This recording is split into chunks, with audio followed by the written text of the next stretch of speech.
ઝીંઝુવાડ PSI પર જીવલેણ હુમલો મામલે 26થી વધુ લોકો સામે પોલીસ ફરિયાદ નોંધાઈ હતી। જીવલેણ હુમલામાં પીએસઆઈ કેવી ડાંગરને ગંભીર ઇજાઓ પહોંચતા અમદાવાદ સારવાર માટે લઈ જવાયા હતા।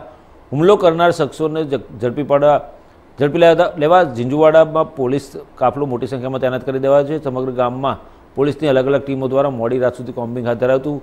પીએસઆઈ સહિતની ટીમ પર હુમલો કરી ટોળું આરોપીઓને ભગાડી જતા સુરેન્દ્રનગર જિલ્લા પોલીસની આબરૂના ધજાગરા ઉડ્યા। જિલ્લામાં પોલીસ જ સલામત નથી તો સામાન્ય લોકોની સુરક્ષા સામે અનેક સવાલો ઊભા થયા હતા। જિલ્લામાં કાયદો અને વ્યવસ્થાની સ્થિતિ કથળી હોય તેવો માહોલ જોવા મળી રહ્યો છે।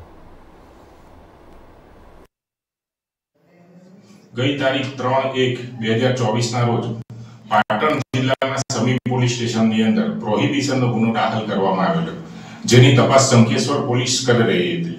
ગઈ તારીખ 4/1/24 રોજ Shankheshwar police Jhinjhuwada police station ખાતે આવેલી અને તેમાં નાસ્તા ફરતા આરોપી જાલમસિંહ રણજીતસિંહ ઝાલા નાઓની શોધમાં આવેલ, પરંતુ તેઓ નહીં મળી આવતા શંખેશ્વર પોલીસ દ્વારા ઝીંઝુવાડા પોલીસ સ્ટેશને એ આરોપીને મળી આવે તો પોલીસ સ્ટેશન જાણ કરવા લેખિતમાં આપવામાં આવેલું।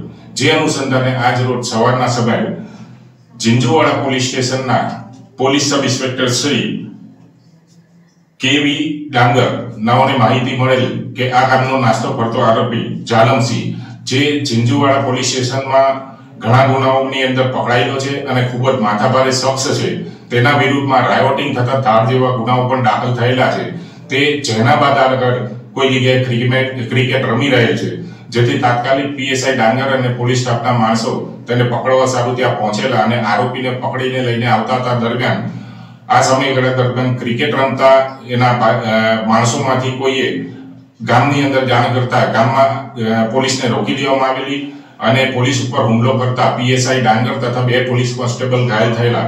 હાલમાં પીએસઆઈ ડાંગર અમદાવાદ ઝાયડસ હોસ્પિટલની અંદર સારવાર હેઠળ છે અને આરોપીઓને પકડવા માટે પોલીસની ટીમો કાર્યરત છે અને ગામની અંદર પણ પોલીસ ચુસ્ત બંદોબસ્ત ગોઠવવામાં આવેલ છે।